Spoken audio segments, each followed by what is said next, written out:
मालपुर एक छोटा सा गांव था जो पहाड़ियों की गोद में बसा था। इस साल सावन ने जैसे कसम खा ली थी कि जमीन को डबोकर ही मानेगा। मुसलसल 3 दिनों से मूसलाधार बारिश हो रही थी। गांव के पुराने घरों की मिट्टी की दीवारें रो रही थीं। धनपत और उसकी बीवी कमला अपने पुराने घर में बैठे थे। छत से पानी टपक रहा था। घर में जगह जगह बाल्टियां रखी थीं।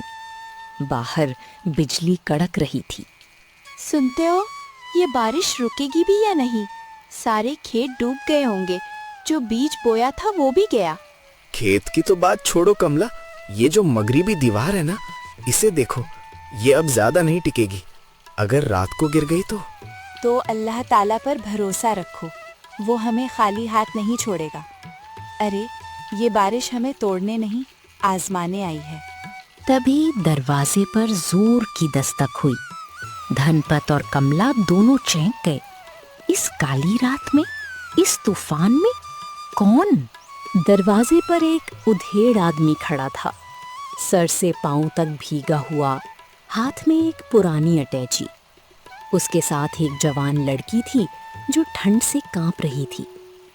ये था विमल, धनपत का दूर का मामू, जिसे उसने सालों से नहीं देखा था। धनपत बेटा, पहचाना? मैं विमल मामू हूँ। शहर से बस पकड़ी थी, आधे रास्ते में सैलाब आ गया। ये मेरी बेटी मीरा है। कहीं जाने की जगह नहीं मिली। याद आया तुम यहीं रहते हो। अरे मामू जी, आइए आइए, अंदर आइए। मेरा बेटी, आओ, देखो कैसे भीग गए हो दोनों। बैठो यहाँ। कमला, घर की हालत देख रही हो ना, खाने को भी ज्यादा नहीं है। और ये लोग, चुप करो, जो घर में है वो मिल बांट कर खाएंगे। बारिश में भीगे मेहमान को दरवाजे से नहीं लौटाते, ये तो गुनाह है। चाची, आपका घर छोटा है लेकिन दिल बड़ा है। इस बारिश में आपने हमें अंदर लिया, भगवान आपका भला करे। बेटी, ये तो हमारा फर्ज है। तुम लोग मुसीबत में हो। अब बताओ, मामू जी, शहर में सब ठीक है? विमल की आंखें नम हो गईं।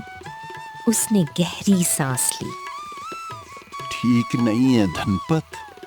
दुकान बंद हो गई, कर्जा हो गया, मीरा की पढ़ाई रुक गई। इसीलिए गांव अपनी बहन के पास जा रहा था कि कुछ दिन।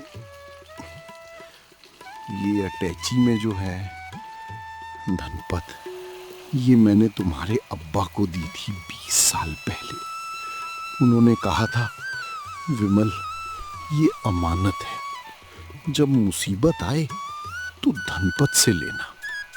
मेरे अब्बा ने? लेकिन मुझे तो कभी नहीं बताया। वो कहते थे, जब वक्त आएगा तो तुम खुद समझोगे। अटैची खोली, उसमें एक पुरानी पोटली थी। ये देखो।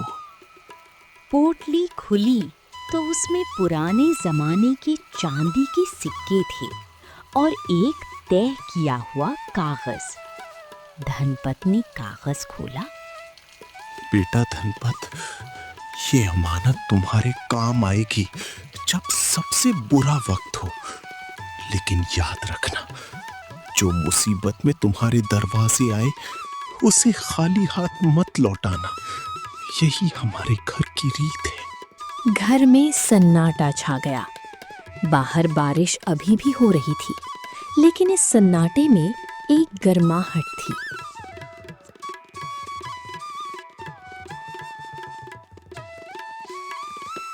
मामू जी, ये अमानत आपकी है, इसे रखो।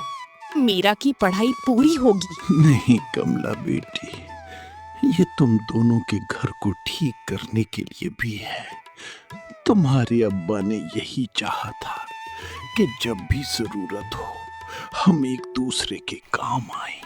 उस रात उस छोटे से टपकते घर में खिचड़ी की महक थी, चिमनी की रोशनी थी और एक पुराने रिश्ते की गर्माहट थी। सुबह जब बारिश रुकी तो धनपत ने समझा, बारिश सिर्फ पानी लेकर नहीं आई थी, वो एक भूली हुई अमानत और एक पुरानी सीख भी लेकर आई थी।